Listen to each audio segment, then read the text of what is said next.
Hi guys, it's Ty and welcome back to my channel. So if you guys have not guessed it by the title, we are going to be doing another series review, and the series that I'm going to be talking about today is Black Girls Must Die Exhausted by the author Jayne Allen. And this is a adult contemporary fiction series. And so when I picked this up, I had heard a few people talking about it and I figured it would be something that I would enjoy, but I had no idea that I was going to love this book as much as I did. When I read this one, I'll go ahead and just tell you guys right now that I rated this first book of 5 stars.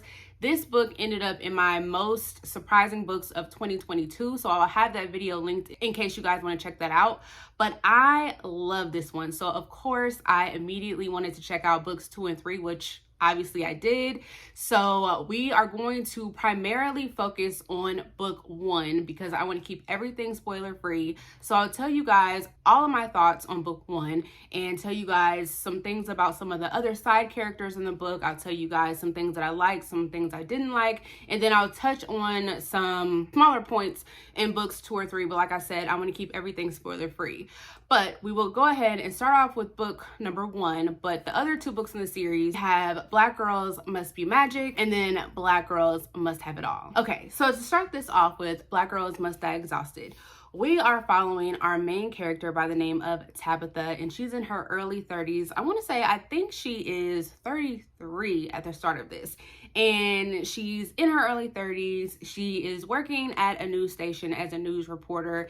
And she is one of these women that is really focused on her career. She is career driven. She knows where she wants to get to at this news station. She's trying to get a top anchor spot. And so that is where her primary focus is. At the very beginning of this story, she finds out she has this condition where her ovaries are affected. I forget what it's called, but her ovaries are affected and she has like this 6-month window where she should try to conceive a child. And so she has this really tough decision that she needs to make. She is currently in this relationship with this guy named Mark, and they have to figure out whether or not they should try to have a child or if she should go about trying to freeze her eggs. So she doesn't really know what she should do. In trying to figure this out, she realizes that the guy that she's seeing, Mark, doesn't really want to have kids. He's not even really sure if he wants to really pursue like a long-term serious relationship with her. And this is something that she wasn't really aware of at the time. And so now she has to figure out if this relationship is something that she really wants with him. On top of that, yes, she wants to have children, but she also wants to put her career at the forefront. But now she is having these conversations with her friends and family more so, that is trying to push her to have a child because, you know, we live in this society where women should be having children at a certain age, especially when you're hitting your 30s. Like, a lot of people think we should already be having children. So she has a lot of tough decisions to be making. So in this first book, we are just watching Tabitha as she is trying to figure out what she should do in her situation. Should she be trying to put family first? Should she be trying to put her career first? She's also trying to deal with this relationship with Mark and whether or not this is a relationship that she wants to stay in, knowing that he doesn't really see a long-term relationship with her, but knowing, you know, she has a short window to try to have kids. And then she's also dealing with some things with her 2 best friends. So we are just following Tabitha as she is living her life with trying to make these really big decisions. So like I already mentioned in the beginning, I gave this book a 5 stars. I loved everything about this. There was just so much going on. I really thought that Tabitha was a really relatable main character. And I say that she's relatable because I feel like she was dealing with a lot of stuff that we as women deal with on a regular basis. You might not be able to relate with a lot of the things that she was going through, but I felt like you could probably relate to something whether you are a Black woman or not. And I just felt like, you know, the main thing that she was dealing with was whether or not she wanted to either put her career first or try to start a family first. And I feel that we as women, we have so much pressure put on us to try to start families first before, you know, putting our careers first. And then there's like this timeline that is set on us where, you know, we have to have kids by 30, and then if you don't have kids by a certain age, and as you're getting older and people see that you don't have kids, and it just feels like you're being judged. And I just felt like so many women go through that, and I also feel so many women are judged when they don't have kids, and it's like, well, you don't know the circumstances of why some women don't have children. Just like in her situation, there's a potential medical situation that could possibly prevent her from having children. So people should really be careful before they pass judgment on why women don't have children. So then there's also the situation of her wanting to put her career first. There are so many women out here now that like their career and like what they're doing in life, and that's really important to them, and there is nothing wrong with that. And there's like this stigma to where it's okay for men to want to put their career first because men are seen as the heads of the household, fine, and they should be out here working and making the money for their family. But it's kind of frowned upon if women want to be out here making the money for their family and putting their career first. So, some of us out here some women out here are out here trying to put their career first, and we get looked down and judged for that because we're not out here trying to get married and have children before we think about our career. So that is something that Tabitha is dealing with. I just felt like the things that she was going through is just things that so many of us women out here are also dealing with. Besides just Tabitha, there are other side characters in this book that are mentioned throughout the entire series. So we have her partner, Mark. And so Mark is this really successful guy. He has his own thing going on. I think he's a lawyer, and her mother in particular is really pushing her to be with him because he's successful. And because he's successful, he is seen as someone that is able to take care of Tabitha instead of her mother just being like, Tabitha can take care of herself. So her mother is really pushing Tabitha to be with him and try to have a child with him. So we see a lot of Mark. And then we also have Tabitha's two best friends. So we have Alexis and Laila, who have their own issues.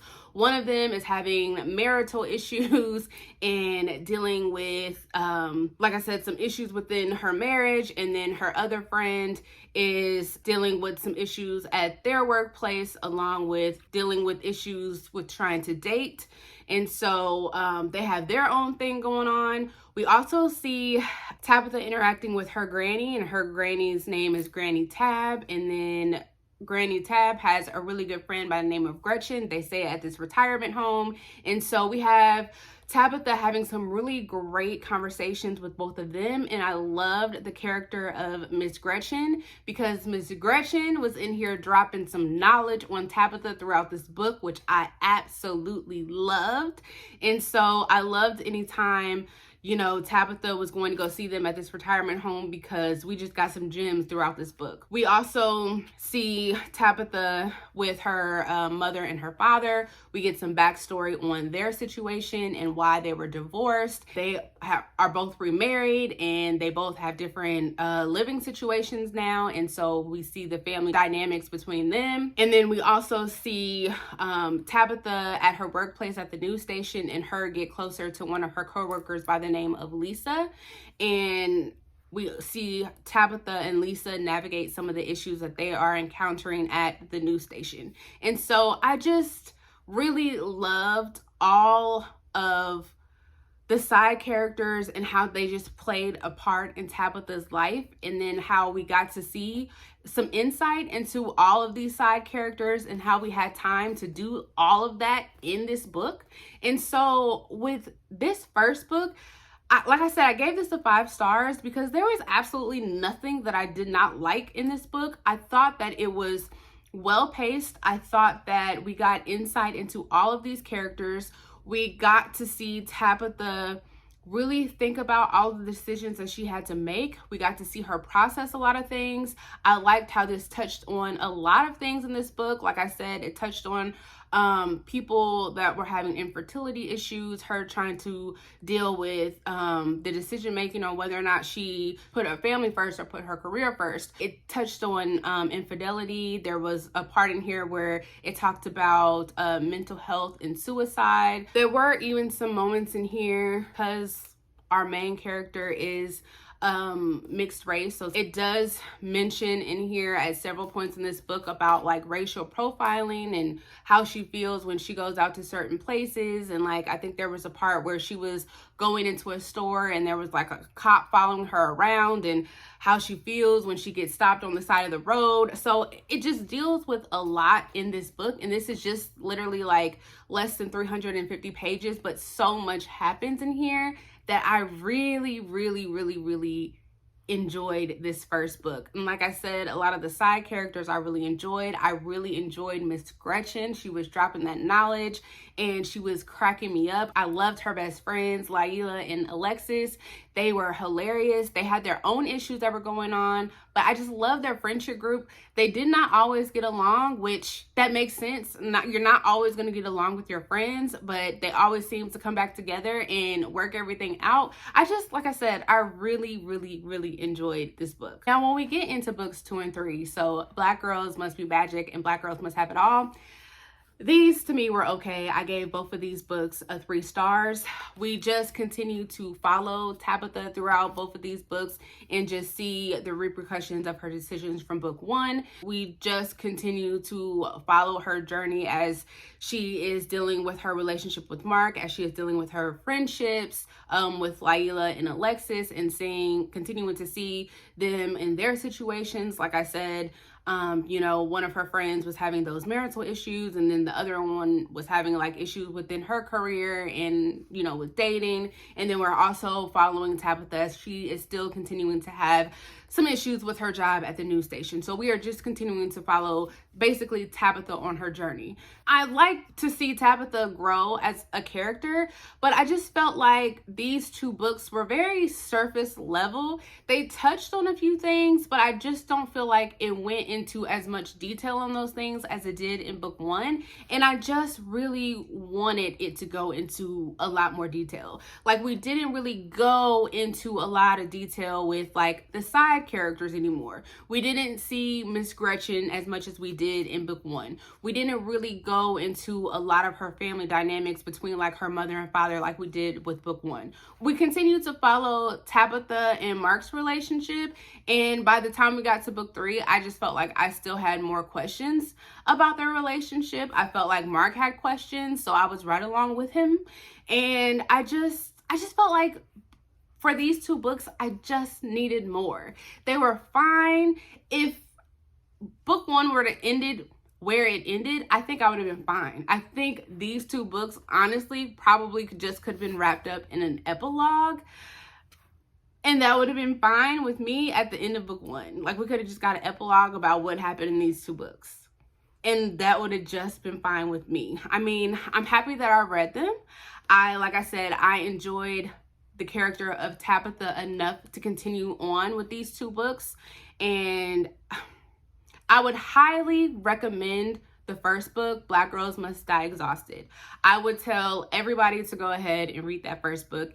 And then from there, you would have to make the decision whether or not you would continue on. But these were just, like I said, these were just fine. I gave both of these 3 stars. The only thing really negative that I would have to say is I just felt like these were very surface level, and I don't think that they really added too much to like the overall series. I just don't feel like we necessarily really needed these. But overall, this one, of course, is my favorite. I gave it 5 stars. And like I said, I would highly recommend Black Girls Must Die Exhausted. So that is all that I have for you guys. If you guys have read this series or you have at least checked out the first book, please let me know your thoughts down in the comments, and I will see you guys next time. Bye.